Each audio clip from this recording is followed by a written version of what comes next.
बना रही है कैसा भी खाना। इस बार फसल अच्छे से नहीं उगी तो देख लेना। सारी जिम्मेदारी हमारी ही है क्या? इनको भी तो करना चाहिए ना। और फिर भैया के जाने के बाद कितनी मुश्किल होती है चलाना, ये तो आपको भी पता है।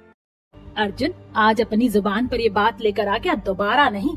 जब तुम दोनों नहीं कमा रहे थे तब उसी लड़के ने ही पूरे घर का खर्चा चलाया है। आज जब वो नहीं है तो तुमने अपनी असलियत दिखा दी।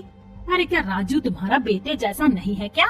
रहने दीजिए माँ जी, मैंने तो आपको पहले ही कहा था। लेकिन कोई बात नहीं, मैं कोई काम ढूंढ लूंगी। आखिर कब तक दोनों देवर जी घर की परेशानियां अकेले ढोएंगे। नहीं दीदी, इनकी बात का बुरा मानने की कोई जरूरत नहीं है। ये तो है ही ऐसे, आलसी हो गए हैं। 2 दिन जाते हैं, 4 दिन छुट्टी करते हैं। हाँ बहू, इन मूर्खों की बात सुनने की तुझे कोई जरूरत नहीं है।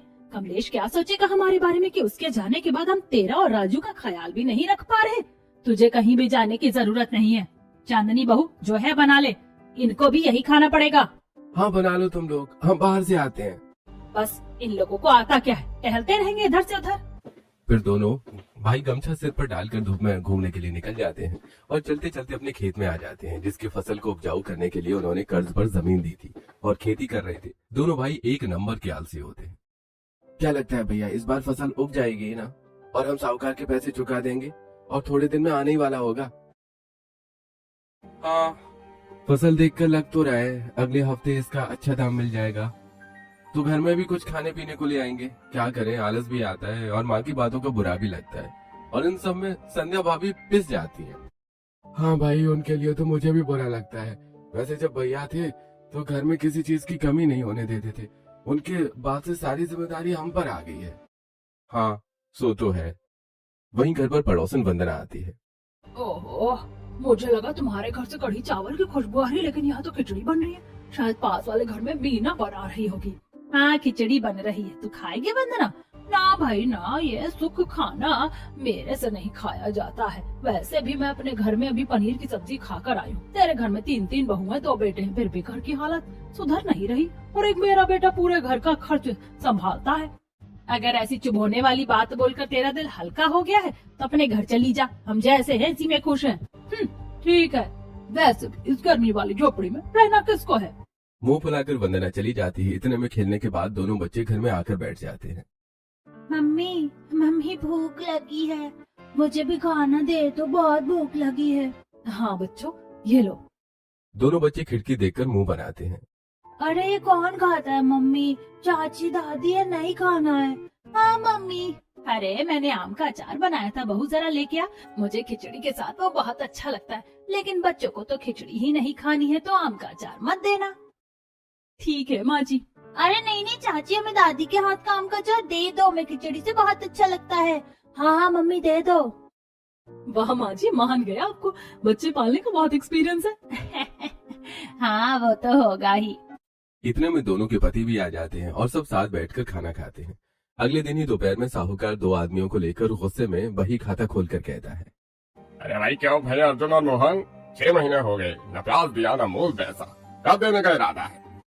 इस बार फसल बिक जाए तो सब चुका देंगे। फसल की उम्मीद में मैं कब तक बैठा रहूं? मुझे क्या आगे पैसा नहीं देना है? हाँ साहूकार जी, इस बार आपका पक्का पैसा देंगे। साहूकार धमकी देकर चला जाता है। 1 हफ्ते में पैसे नहीं मिले तो घर कब्जे में ले लेगा। सास और बहुएं घबरा जाती हैं। चिंता मत करो बच्चों, सब ठीक होगा। थोड़े दिन बाद फसल काटनी ही है। हाँ माँ, सब अच्छे से हो जाए बस, फसल बिकेगी तो कर्ज उतर जाएगा। 2 दिन बाद ही मौसम खराब होने लगता है और जैसी कटाई का दिन आता है, ओलावृष्टि और बारिश के कारण पूरी फसल बर्बाद हो जाती है, जिससे पूरा परिवार टेंशन में आता है और खराब फसल उठाकर बड़ी बहू रोने लगती है। हे भगवान, पूरी मिट्टी और फसल बर्बाद हो गई। अब हम साहूकार को क्या देंगे? सब बर्बाद हो गया। नारायण, क्यों इतनी परीक्षा ले रहे हो? अब हम क्या करेंगे? इतने सारे पैसे कैसे चुकाएंगे? मुसीबत भी हमारी छाती पर मूंग दलने पर तुली हुई है। मम्मी दादी, आप सब रो क्यों रहे हो? क्या हो गया? हमारी फसल खराब हो गई क्या, ये छोटी छोटी बर्फ के गिरने से? हाँ बेटा। घर वाले परेशान होते हैं, कोई ठीक से खाना नहीं खाता। बच्चे ही सबको खाना खिलाते हैं और 1 हफ्ता पूरा हो जाने पर साहूकार गांव के लोगों को लेकर आ जाता है। जैसा कि मैंने कहा था तुम लोग आ जाना, लेकिन तुम लोग नहीं आए। अब मुझे अपना सारा कर्ज चुकता करना ही पड़ेगा।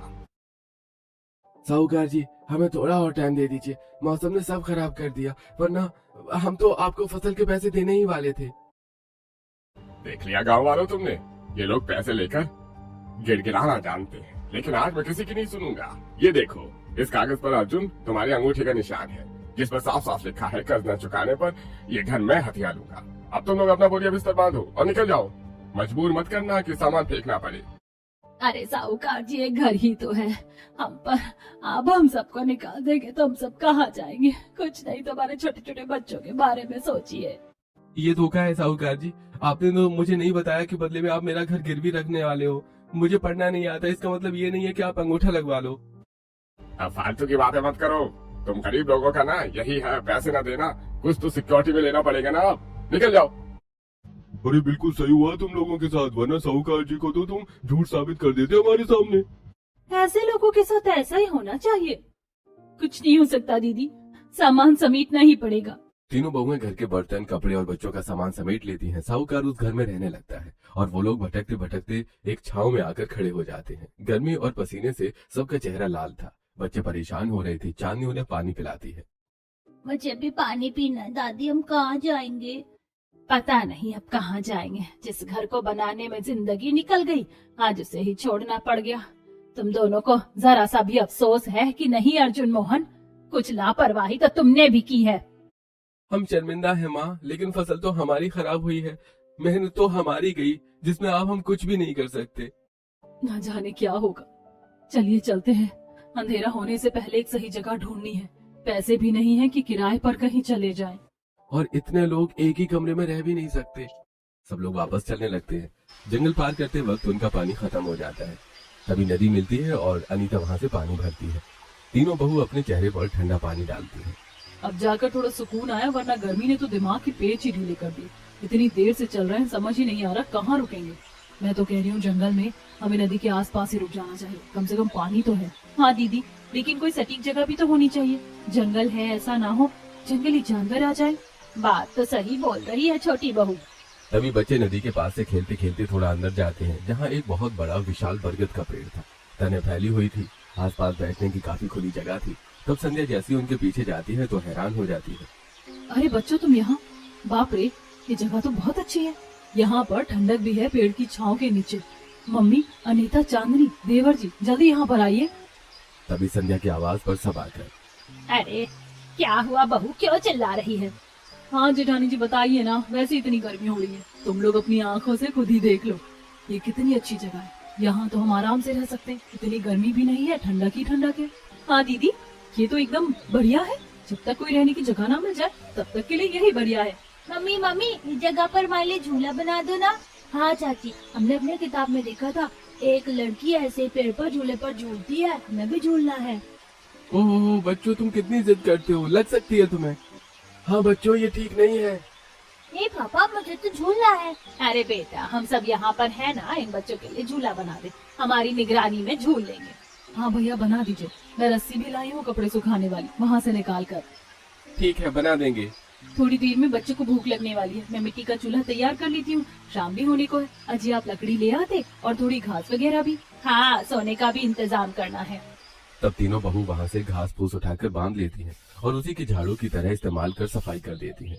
तीसरी बहू मिट्टी का चूल्हा बनाती है और एक बहू मटके में पानी भर लाती है। कुछ देर में खाना तैयार हो जाता है और दोनों पति खाना खाकर लेट जाते हैं। वहीं बहुएं और बच्चे अभी तक खाते हैं। अरे वाह, ये खाना तो बहुत अच्छा है। देखा माँ जी, मामूली से बैंगन आलू की सब्जी के साथ भी बच्चों को चावल पसंद आ गए हैं। सही तो है, हम भी आराम कर लेंगे, लेकिन कमरे की व्यवस्था होती तो सही रहता।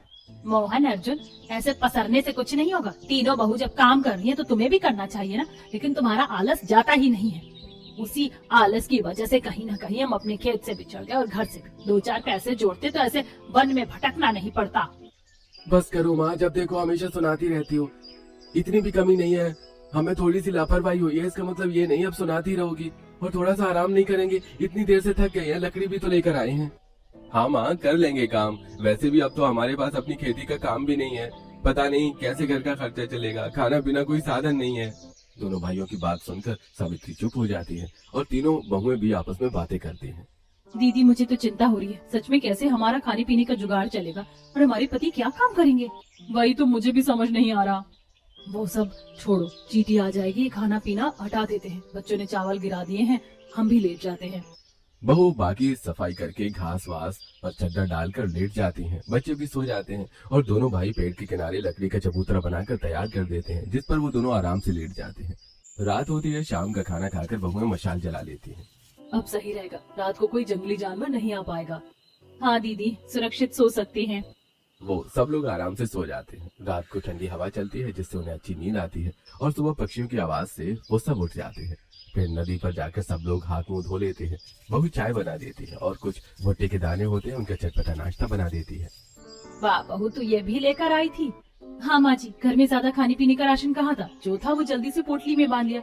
लेकिन मोहन जी, अब कोई आटा सब्जी नहीं है, हो सके तो किसी से कुछ पैसे उधार लेकर या काम करके आप दूध, आटा, चावल, सब्जी ले आइए।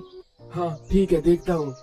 नाश्ता करके दोनों भाई गांव की ओर निकल जाते हैं और छोटी मोटी दुकान और गोदाम में काम मांगते हैं, लेकिन कहीं काम नहीं मिलता। वहीं चबूतरे पर बच्चे खेल रहे होते हैं।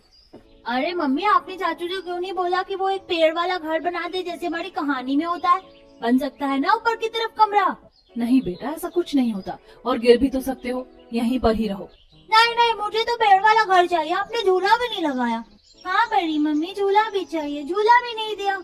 ये बच्चे जिद करने पर आते हैं तो सुनते ही नहीं है किसी की। मैं ही झूला बना देती हूँ।